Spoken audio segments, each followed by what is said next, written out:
ಮೊನ್ನೆ ಟೆಸ್ಟಲ್ಲಿ ತುಂಬ ಜನ ಫೇಲ್ ಆಗಿದ್ದೀರಾ, ಒಬ್ಬೊಬ್ಬರನ್ನೇ ಕರಿತೀನಿ, ನಿಮ್ಮ ಮಾರ್ಕ್ಸ್ ಕಾರ್ಡ್ ತೊಗೊಂಡೋಗಿ. ವಿನಯ್ ಬಾರೋ ಇಲ್ಲಿ. ಯಾಕೋ 0 ಮಾರ್ಕ್ಸ್ ತೊಗೊಂಡಿದ್ಯಲ್ಲ, ಓದಿಲ್ವಾ? ಸಾರಿ ಮ್ಯಾಮ್, ಗೊತ್ತಾಗಿಲ್ಲ ಮ್ಯಾಮ್, ನೆಕ್ಸ್ಟ್ ಟೈಮ್ ಚೆನ್ನಾಗಿ ತೆಗಿತೀನಿ ಮ್ಯಾಮ್. ಸರಿ ಆಯಿತು, ಇಡಿ ಪೇರೆಂಟ್ಸ್ ಹತ್ರ ಸೈನ್ ಮಾಡಿಸ್ಕೊಂಬ ಹೋಗು. ಸರಿ ಮ್ಯಾಮ್, ಹಾಕ್ಸ್ಕೊಂಬರ್ತೀನಿ. ಏನಪ್ಪ ಮಾಡೋದು, ನಾನು ಎಕ್ಸಾಮಲ್ಲಿ ಚೆನ್ನಾಗಿ ಬರ್ತಿಲ್ಲ, ನಾನು ಫೇಲ್ ಆಗಿರ್ತೀನಿ ಅನ್ಸುತ್ತೆ. ಪಕ್ಕ ನನ್ನ ಹೆಸರು ಬಂದಿರುತ್ತೆ. ಮ್ಯಾಮ್ಗೆ ಏನಂತ ಆನ್ಸರ್ ಮಾಡಲಿ ನಾನು? ಪ್ರಜ್ವಲ್. ಓ ಅಬ್ಸೆಂಟಾ? ನೆಕ್ಸ್ಟ್.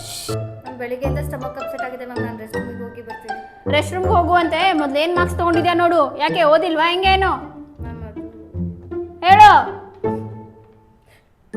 ಸರಿ ಅಳುವಂತೆ ಪೇರೆಂಟ್ಸ್ ಸೈನ್ ಮಾಡ್ಕೊಂಬ ಹೋಗು. ಸಾರಿ ಮ್ಯಾಮ್, ನೆಕ್ಸ್ಟ್ ಟೈಮಿಂದ ಓದ್ಕೊಂಡು ಬರ್ತೀನಿ. ಏನಾದರೂ ಹೇಳೋಕ್ಕಿಂತ ಮುಂಚೆನೇ ಹತ್ತು ಬಿಡ್ತಾರೆ. ಟೆನ್ಷನ್ ಮಾಡ್ಕೊಂಡಿದ್ಯಾ? ಏನಾಗಿದೆ?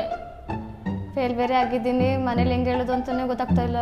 ಚಿಲ್ ಬ್ರೋ, ಲೈಫಲ್ಲಿ ಫೇಲ್ ಆಗಿಲ್ಲ ನೀನು, ಎಕ್ಸಾಮ್ ಅಂತಾನೆ ಫೇಲ್ ಆಗಿಲ್ಲ. ಟೀಚರ್ ಬೇರೆ ಸೈನ್ ಹಾಕೊಂಬ ಅಂತ ಹೇಳಿದ್ದಾರೆ. ಮನೇಲಿ ಗೊತ್ತಾದ್ರೆ ನಾನು ಏನು ಮಾಡ್ತಾರೋ ಗೊತ್ತಿಲ್ಲ. ಅದ್ರಲ್ಲೇನಿದೆ, ನಾನು ನಿನ್ನ ಪೇರೆಂಟ್ ಥರ ಸೈನ್ ಮಾಡ್ತೀನಿ, ನೀನು ನನ್ನ ಪೇರೆಂಟ್ ಥರ ಸೈನ್ ಮಾಡು.